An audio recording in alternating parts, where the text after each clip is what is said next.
Good morning विद्यार्थी मित्रों। श्री बीबी तथा श्री बीबी एंड पीबी हीरापरा कन्या विद्यालय कालावड़ में आपनु स्वागत है। तो आपणे विज्ञान में प्रकरण 9 बल तथा गतिना नियमों चाली रह्यु छे। तो आपणे तेना अगाउना लेक्चर में आपणे जोयुं के गैलीलियोए पोतानो जे हतुं विधान तेना माटे तेने साबिती आपी, पछी त्यारबाद न्यूटनना गतिना पहेला अने बीजा नियम विषे अभ्यास करी गया। बराबर। आपणे तो आपने खबर है कि न्यूटन पहलो नियम है तो कि झड़त्वनो नियम है, तेना विषे आपणे घणुं बधुं शीख्या अने आपणे तेना परथी आपणे बळनुं सूत्र पण तारव्युं। बराबर। तो हवे ते ज सूत्र परथी आपणे अने ते अथवा तो ते बंने नियमोनो उपयोग करीने आपणे थोड़ा घणा दाखला शीखवाना छे। तो आजना लेक्चरमां आपणे ते दाखलानो अभ्यास करीशुं। तो पहेलो दाखलो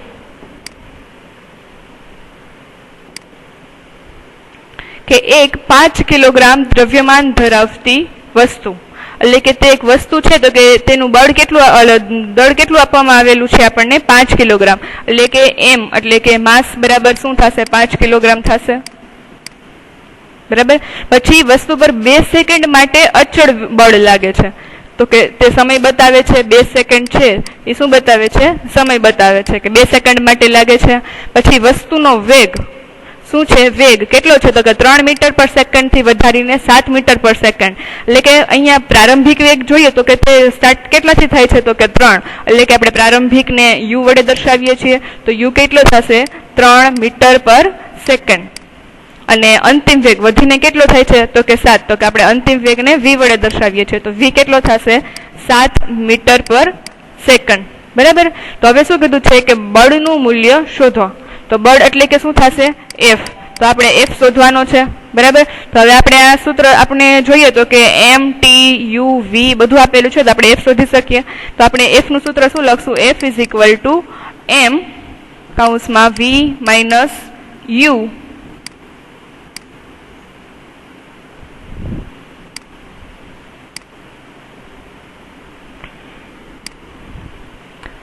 v minus u upon t। बराबर। तो आपणे एम केटलो आपेलो छे तो के 5 किलोग्राम, अंतिम वेग केटलो आपेलो छे 7, प्रारंभिक वेग केटलो आपेलो छे 3 અને સમય કેટલો આપેલો છે તો કે 2 સેકન્ડ।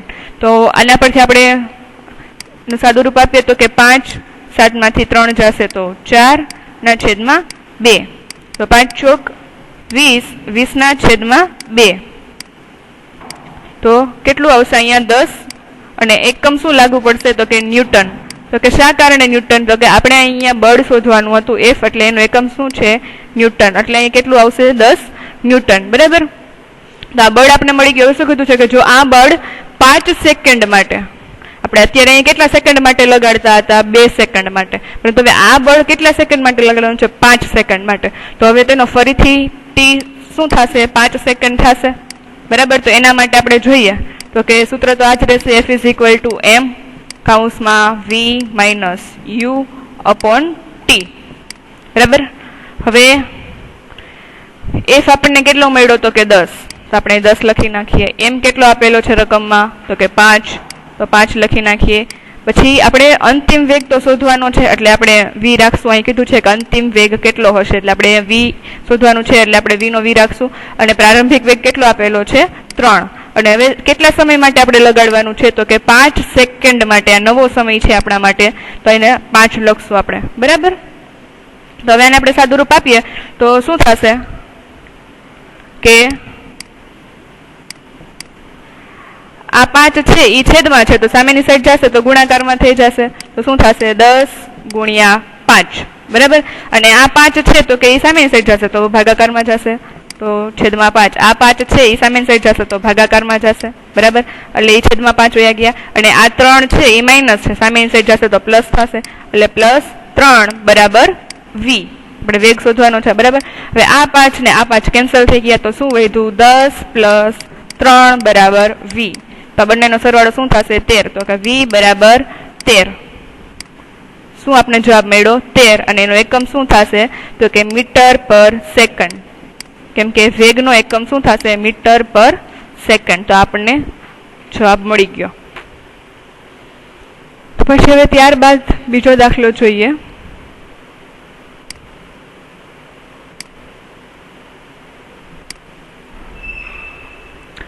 તો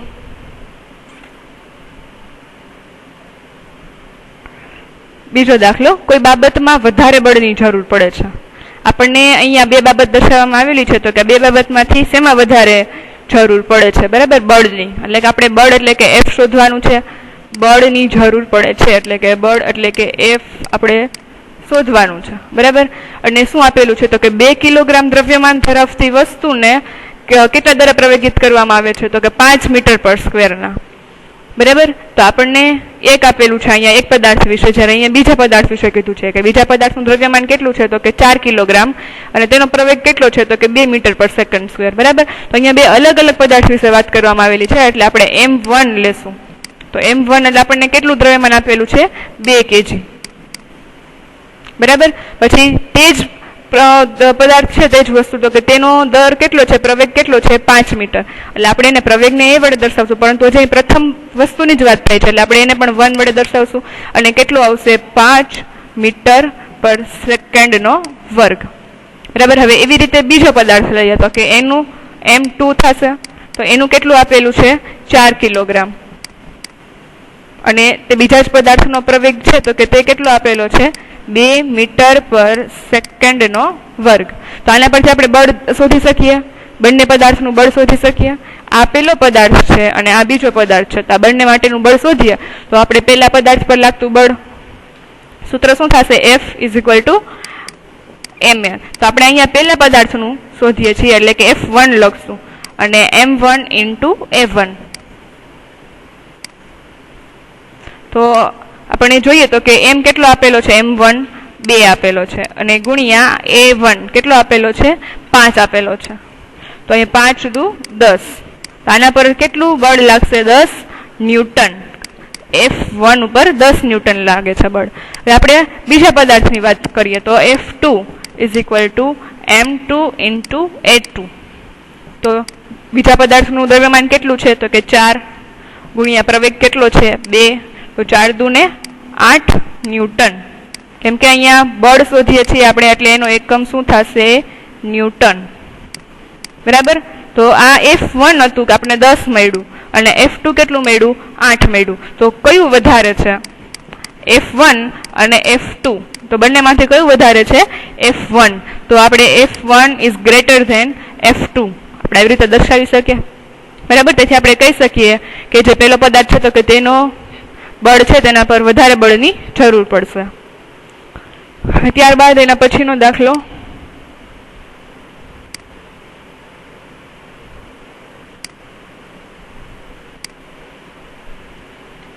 ઉદાહરણ 3.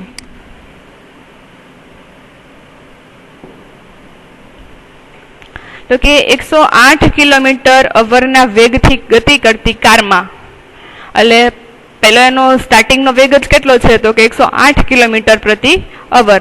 તો આપણે આપણે ત્યાં સુધી વેગ જોયું તો આપણે શેમાં વેગ હતું? મીટર પર સેકન્ડમાં. તો અહીંયા તો પહેલા આપણે કિલોમીટર/અવરમાં આપેલો છે, તો આપણે એને મીટર પર સેકન્ડમાં ફેરવવો પડશે. બરાબર. તો v એટલે પહેલા તો આ પ્રારંભિક વેગ છે એટલે આપણે એને u વડે દર્શાવશું પ્રારંભિક વેગને. તો u કેટલો આપેલો છે? 108 કિલોમીટર/અવર આપેલું છે. બરાબર. તો આપણે એને મીટર પર સેકન્ડમાં ફેરવશું.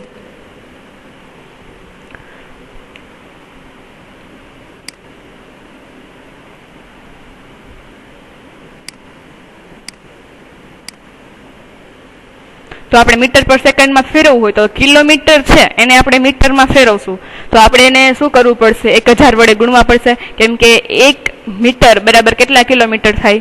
1000 કિલોમીટર. તો હવે 108 કિલોમીટર આપેલા હોય તો તેના કેટલા મીટર થાય? તો આપણે એને એવી રીતે કરીએ તો આપણે એને 1000 વડે શું કરવું પડશે? ગુણવું પડશે. બરાબર. તો ગુણ્યા 1000 અને આ 1000 છે તે શું થશે? મીટર. બરાબર. અને હવે અવર એટલે કે 1 કલાક. તો 1 કલાક એટલે એ છેદમાં છે. બરાબર. એટલે 1 કલાક તો કે આપણે એને સેકન્ડમાં ફેરવવું છે તો 1 કલાકમાં કેટલી સેકન્ડ હોય? 3600. તો આપણે એને કેટલા વડે ભાગવાના? 3600 વડે. બરાબર. તો આ 2 0 0 ઉડી જશે અને આનો ભાગાકાર કરશું એટલે આપણને શું મળશે? 30 મીટર પર સેકન્ડ. શું મળશે? 30 મીટર પર સેકન્ડ. એટલે આપણે u મળી ગયો. બરાબર. અને હવે અંતિમ વેગ આપણે પ્રારંભિક વેગ મળ્યો. હવે શું કીધું છે કે તેને બ્રેક લગાડતા શું થશે? સ્થિર થશે. તો અંતિમ વેગ કેવો છે? સ્થિર થશે. એટલે એનો અંતિમ વેગ કેટલો થઈ જશે? શૂન્ય થઈ જાય, સ્થિર થઈ જાય. એટલે એનો કોઈ પણ વેગ હશે જ નહીં પદાર્થનો. તો 0 મીટર પર સેકન્ડ. હવે શું કીધું છે કે કેટલો સમયગાળો લે છે? તો કે 4 સેકન્ડનો. એટલે આપણને t બરાબર કેટલા આપેલા છે? 4 સેકન્ડ. બરાબર. તો હવે આપણે એના કારણે શું? તો કે બળની ગણતરી કરો. અને કુલ દળ કેટલું આપેલું છે? 1000 kg. એટલે કે m કેટલું આપેલું છે? 1000 kg. આપણે શેની ગણતરી કરવાની છે? બળની, એટલે કે F ની. તો આપણે આજ સૂત્ર મૂકીએ કે F is equal to m કૌંસમાં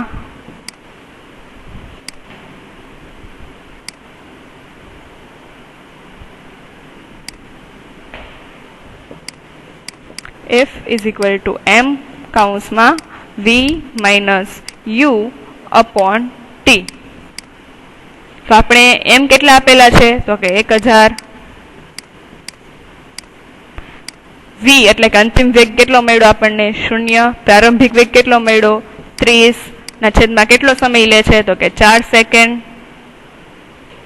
તો 0 માંથી ને -30 બાદ કરીએ તો શું જવાબ આવશે? -30 જ આવશે. બરાબર. તો હવે આપણે આના છેદ ઉડાડીએ તો કે અહીંયા આના છેદ ઉડશે 250. કેટલા વડે ઉડશે? 250 વડે. તો 250 ગુણ્યા -30 કરશું એટલે આપણને કેટલા મળશે? 7500. કેટલા મળશે? 7500. પણ આ કેવા મળશે? આપણને માઇનસ મળશે. કેમ કે 30 છે એ કેવા છે? માઇનસ છે. એટલે આપણને 7500 શું મળશે? માઇનસ મળશે. અને એનો એકમ શું થશે? ન્યૂટન. બરાબર. કેમ કે આપણે અહીંયા શું શોધીએ છીએ? તેના પર લાગતું બળ એટલે કે F શોધીએ છીએ. અને F નો એકમ શું છે? ન્યૂટન. અને અહીંયા જે માઇનસ બતાવે છે તો કે તે એમ બતાવે છે કે બ્રેક દ્વારા જે લગાડેલ બળ છે તો કે તે કારની ગતિની વિરુદ્ધ દિશામાં હશે. કે કાર છે તો કે તે આગળની તરફ ગતિ કરતી હશે, પરંતુ બ્રેક છે તો કે તેને સ્થિર કરવા માટે આપણે એને બ્રેક લગાડતા હોઈએ છીએ કારની ગતિને. બરાબર. તો એની વિરુદ્ધ દિશામાં લગાવશે. એટલે અહીંયા શું કીધું છે કે આટલું બળ છે તો કે તે તેની વિરુદ્ધ દિશામાં લગાડશે. હવે ત્યારબાદનું જોઈએ.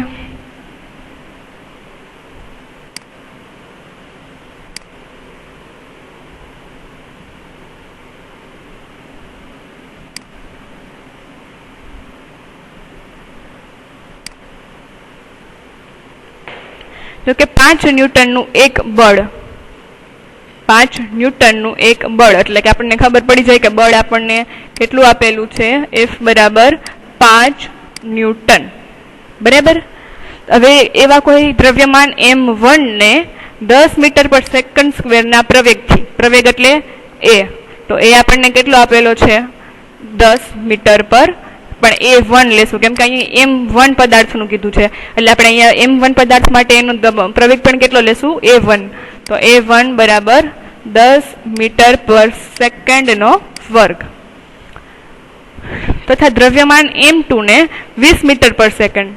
m2 ને કેટલો? તો કે 20 મીટર પર સેકન્ડના પ્રવેગથી. તો m2 માટેનો પ્રવેગ એટલે કે A2 થશે. બરાબર. બીજા પદાર્થનું છે એટલે 2 આપણે લખશું. તો એનો પ્રવેગ કેટલો છે? તો કે 20 મીટર પર સેકન્ડ સ્ક્વેર. તો આપણે શું કરવાનું છે? આપણે m છે તે m1 અને m2 છે તે શોધવાના છે. આ પદાર્થ 1 માટે m1 શોધવાનું છે અને પદાર્થ 2 માટે m2 શોધવાનું છે. આપણે તો આ તો સાવીઝી સૂત્ર છે, આપણે મૂકી દઈએ કે F is equal to m1 a1. કેમ કે આપણે અહીંયા પહેલા પદાર્થ માટે આપણે લઈએ છીએ એટલે. બરાબર. તો આપણે m1 શોધવાનું છે. તો આપણે F કેટલું આપેલું છે? 5. m1 શોધવાનું છે ગુણ્યા a1 કેટલું આપેલું છે? 10. તો હવે આપણે m1 શોધવાનું છે તો આપણે એને કરતા બનાવીએ તો 10 સામેની સાઈડ જશે તો 5/10. તો આના પરથી હું m1 છે તો કે તે કેટલું કહી શકું? m1 કેટલું લાગશે? 5/10 એટલે 0.50.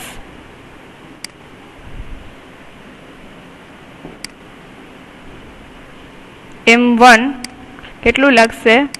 0.50 kg. કેમ કે માસ છે એટલે તે કેમાં હશે? કિલોગ્રામમાં હશે. બરાબર. તો આપણને આ m1 મળી ગયું. હવે આવી રીતે આપણે m2 શોધી લઈએ.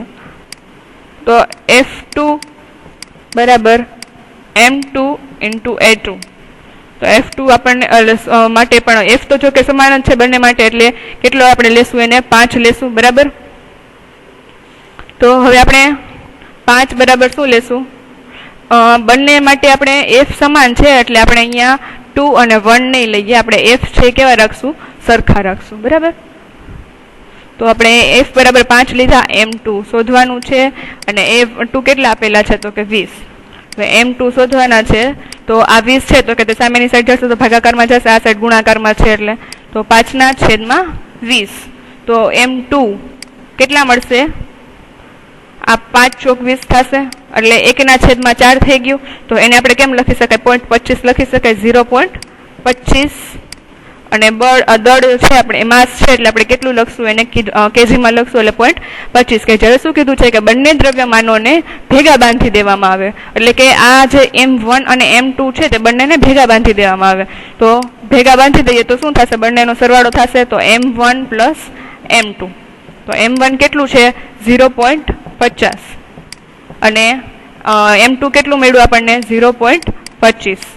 આ બંનેનો સરવાળો શું થશે? 0.75 kg થશે. m બરાબર કેટલું થશે? 0.75 kg.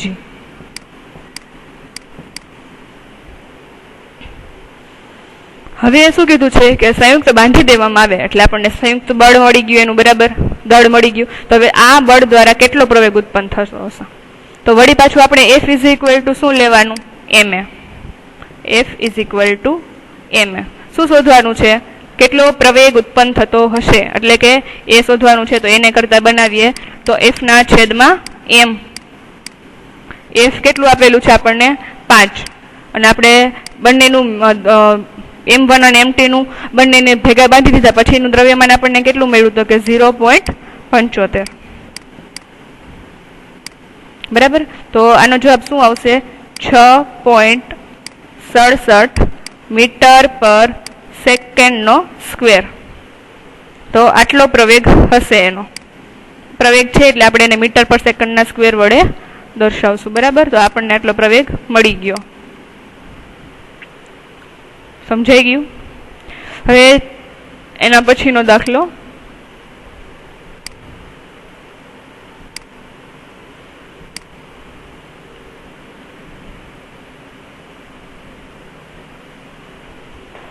કે એક લાંબા ટેબલ પર સુરેખ પથ પર ગતિ કરતા 20 ગ્રામ દડાનું અહીંયા વજન આપેલું છે. કેટલું છે? 20 ગ્રામ છે. એટલે કે આપણે તો પહેલા તેને m તરીકે લેશું. તો કે m બરાબર 20 ગ્રામ. પણ આપણને ખબર છે કે આપણે હંમેશા વજન છે તો આપણે શેમાં લઈએ છીએ? માસ કિલોગ્રામમાં લેતા હોય છે. બરાબર. તો અહીંયા ગ્રામ છે, આપણે એને કિલોગ્રામમાં ફેરવશું તો આપણે એને શું કરવું પડશે? 1000 વડે ભાગવું પડશે. તો આપણે 20 કેવી રીતે? તો કે એક આપણે કેમ મીટરમાંથી સેન્ટીમીટરને ફેરવતા આપણે કર્યું, તો એવી જ રીતે અહીંયા ગ્રામ છે તો કે એને કિલોગ્રામમાં ફેરવવા માટે આપણે કરવું પડશે. તો 20 છે એના ભાગે આપણે કેટલું કરવું પડશે? 1000. આપણને અહીંયા કેટલું મળશે? 0.020 kg. બરાબર. તો આ આપણને જે આપણું દળ છે તે કિલોગ્રામમાં મળી ગયું. બરાબર. પછી હવે ત્યારબાદ શું કીધું છે કે વેગ સમયનો આલેખ આકૃતિમાં દર્શાવેલ છે. તો પદાર્થની પ્રારંભિક સ્થિતિ એટલે આપણે અહીંયાથી જોઈએ. બરાબર. તો અહીંયા પદાર્થનો વેગ કેટલો છે? તો કે 20 છે. એટલે પ્રારંભિક વેગ કેટલો થશે? એનો 20 થશે. બરાબર. તો આપણે પ્રારંભિક વેગને શેના વડે દર્શાવીએ છીએ? u વડે. તો u કેટલો થશે? 20. અને એનો એકમ શું આપેલો છે? સેન્ટીમીટર પર સેકન્ડ. પરંતુ આપણે વેગ લઈએ છીએ શેમાં? મીટર પર સેકન્ડમાં. બરાબર. તો હવે આપણે આ સેન્ટીમીટર છે તો એને આપણે મીટરમાં ફેરવા પડશે. તો આપણે 20 છે તો કે તેને પાછા 100 વડે ભાગવા પડશે. તો 20/100. તો શું મળશે આપણને? 0.2 મીટર પર સેકન્ડ. તો આપણને વેગ મળી ગયો 0.2 મીટર પર સેકન્ડ. હવે આપણે અહીં આપણો પ્રારંભિક વેગ હતો. બરાબર. અને અંતિમ વેગ છે તો આપણે જોઈએ તો કે અહીં શું થાય છે? 0 થાય છે. અહીંયા શું થાય છે?